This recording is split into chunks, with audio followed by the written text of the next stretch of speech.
If you live in Los Angeles, it's possible you've seen these small drawings of Garfield placed around town with no rhyme or reason or signature. I wanted to know why, so I asked. I just think it's fun. As someone that's existed in Los Angeles for several years, like I know what it's like to have a really shitty day. And oftentimes it's like really small things that perk you up and make your day. And I think sometimes the idea that someone's like on their bus route and they're exhausted and they have an hour-long bus ride and there's a Garfield sticky note on their seat, like it's just funny and weird and random. And I kind of like just putting that energy out into the world. This is Donald Collins. He's an artist, a writer, and the person behind the Garfield Graffiti. I will leave Garfield illustrations on whiteboards or chalkboards or sidewalks. I will put it on sticky notes and just kind of leave it around, right? I just kind of like putting little Garfs out into the world because I think it makes people smile. And I know, when I've left them at schools, sometimes I'll come back into the room and someone will have continued to draw around the Garfield, or they'll put a like thought bubble of what Garfield's saying. But while Donald would once describe himself as a fan of the comic strip, that is no longer the case. When I was a child, I genuinely loved Garfield and collected the books obsessively.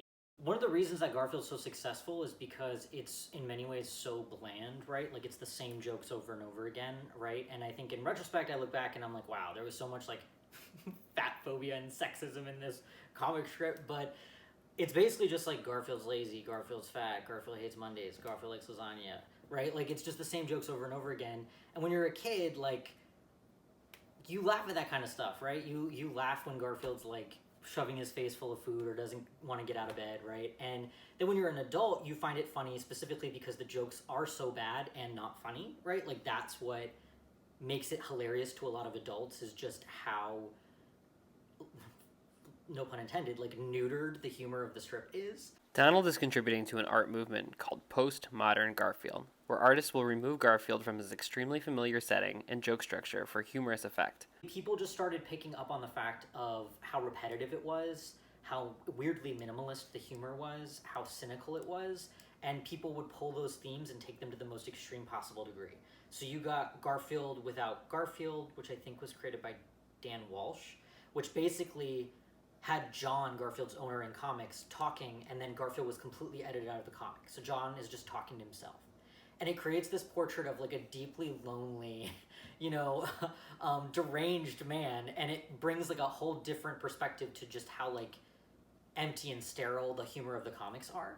And then you had people take Garfield to the extreme in terms of like horror, where people started drawing Garfield as this kind of like gothic, terrifying monster that terrorized John and Odie around their home. Garfield's life as an ironic meme may have started on the internet, but over the past few years, it's become more mainstream.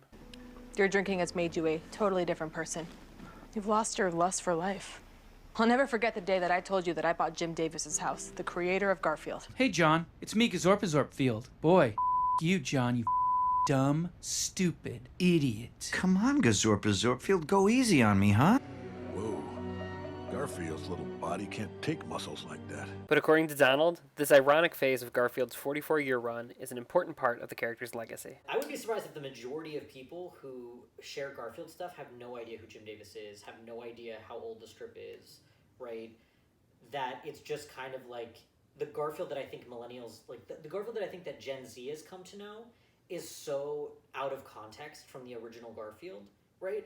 But yet it's still very appealing and hilarious to them, which I think is so funny. And I'm sure there'll continue to be new generations of Garfield that like make people laugh in different reasons, and that's part of its, part of its enduring appeal. Kind of like, weirdly kind of like Mickey Mouse, right? That it's a symbol for something and for, a vibe, and also a nostalgia, and also like a corporation, that people can just immediately recognize and connect with, even if the connection is not deep.